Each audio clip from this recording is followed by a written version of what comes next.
innovative and dynamic learning, gearing students towards new normal. You are watching Teleskwela of the Division of Agusan del Sur. Hello, dear students of grade 7. Welcome to our English class. Today, we will be dealing with Quarter 1, Lesson 1, titled Reading Strategies. By the way, I'm Teacher Ken, and please stay with me for the rest of this 20-minute journey on reading strategies. As we move through this lesson, take note of the important concepts on scanning and skimming, as this will help you in your academic journey.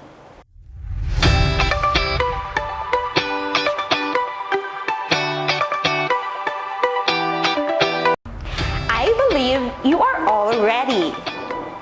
So, let's start!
Scanning is an efficient reading strategy in which the reader finds a specific task or information quickly from a large piece of text. This is useful when looking for specific data like names, dates, statistics, or facts without having to read the whole article. To get the most of your scanning skill, follow these simple pointers. One tip that you need to know to develop your scanning skill is to look for keywords or phrases that are repeated. Now, let us take a look to a sample brochure of the municipality of Trento Tourism. Are you ready? Let's do it!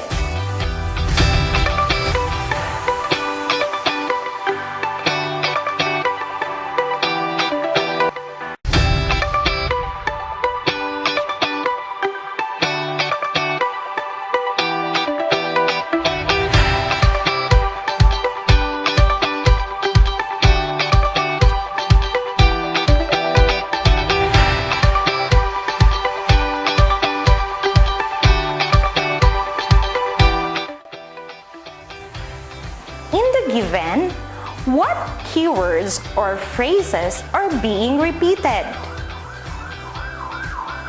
Example of the words being repeated are Trento, livelihood, and abundant.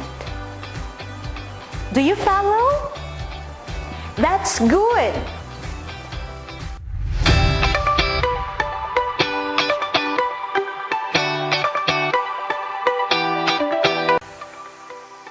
The next tip is to look for subtitles and headings. So, let us go back to the sample brochure. Where do we usually find headings? How about subtitles? Try to look into the upper part of the brochure. There, you can find the headings, while subtitles are usually found after. These are examples of headings and subtitles found in our sample brochure.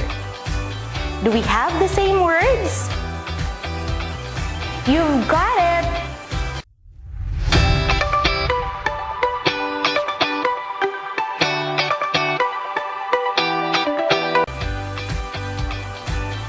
This time, let us look for words that are in bold and in italics. So, grade 7 learners, have you found one? As we go over with our sample brochure, we can see some words in bolds and in italics, right?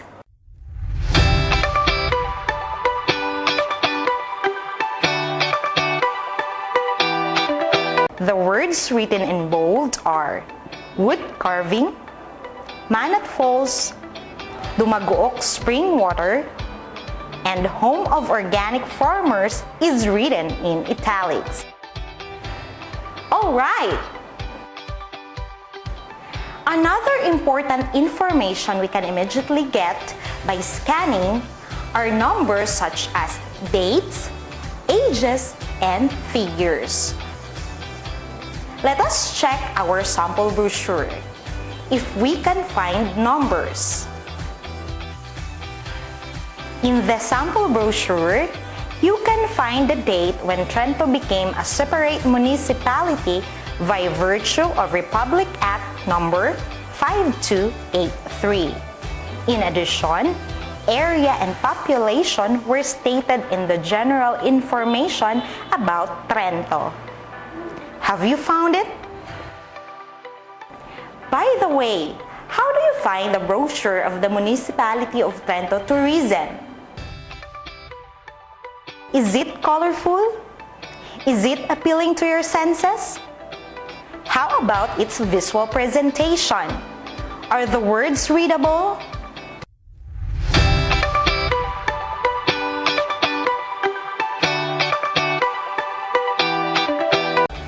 So, the last tip on scanning skill is to look for visual elements. For example, pictures of different tourist spots of Trento, products, and livelihood. Do you like it? The color and text presentation of the brochure is also part of the visual elements in scanning. For example, the color presentation, font style, font size, spacing, and others. So, did you get the tips on scanning a text? Okay, let's check this out.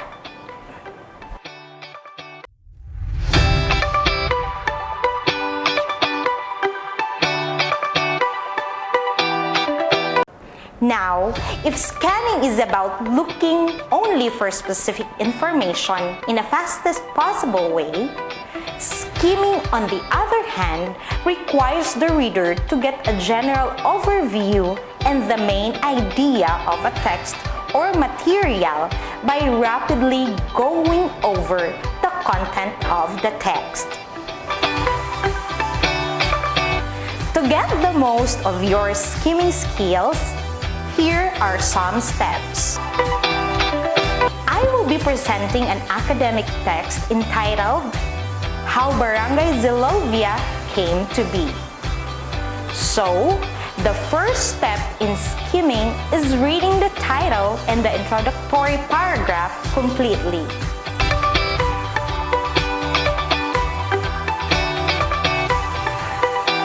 So, this is the title of the excerpt. How Barangay Zilovia Came to Be.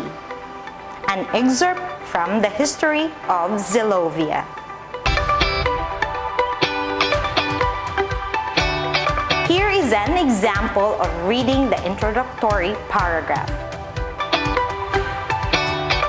Barangay Zilovia was created amidst the sentiments and aspirations of Ilonggo settlers 34 years ago. They came to Agusan to seek fortune among the native brothers.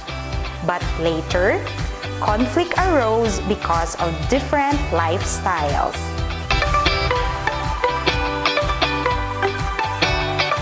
Remember, reading the introductory paragraph is very important to get the main idea of the text. The second step on skimming is reading the first sentence of the remaining paragraphs. Here's how it is. Settlers around did not have any idea that they were supposed to be under the government seat of Talacugon. But because of encroachment of Esperanza, through their field collectors, land within Talacugon was assessed and surveyed, which resulted to the identification of boundaries. In 1964, the first assembly meeting that would iron out all misunderstanding and resolve territorial issues was conducted. Two possible names of barrio were presented: a biblical term, Elohim, which means God, and Zilovia, an acronym for Zamboanga. Ilonggo, Ilocano, Ilocos Region, Visayan, and Agusanon. Before Zilovia was approved as a regular barangay, it was known as Katuugan, symbolizing a dominant tree that existed in the place.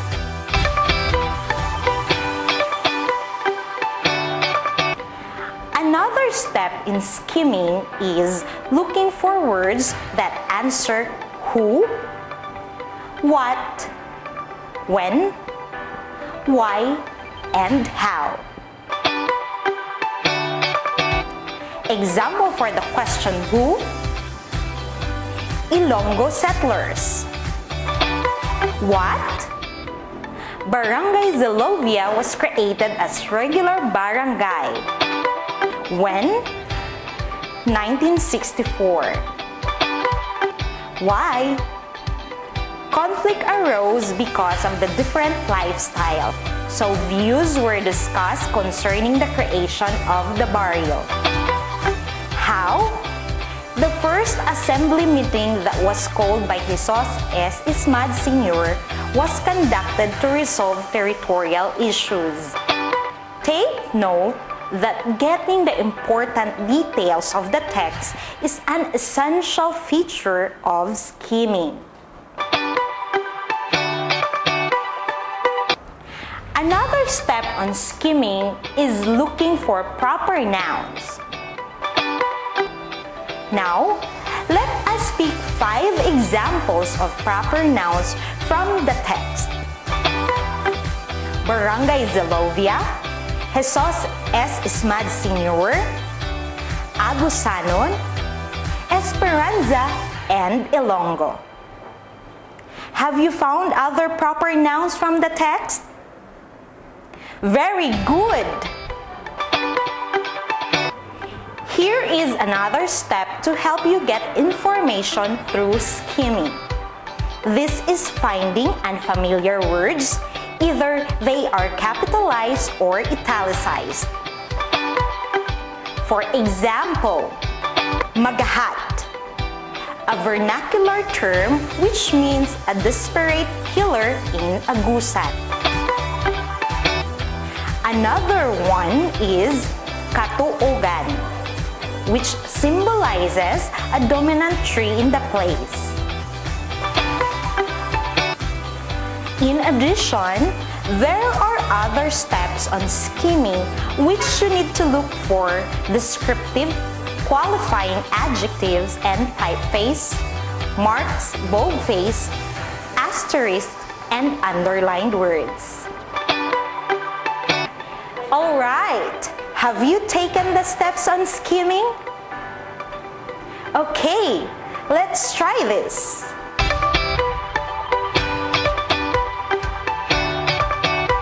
Okay, Before we'll end this episode, let's remember that scanning and skimming both serve a different purpose. When looking for the key points of the material, we use scanning. And when we look for main idea or general overview of a text, we use skimming. So, that's it for today. I hope you had a great time with me. Thank you for watching. Until next time!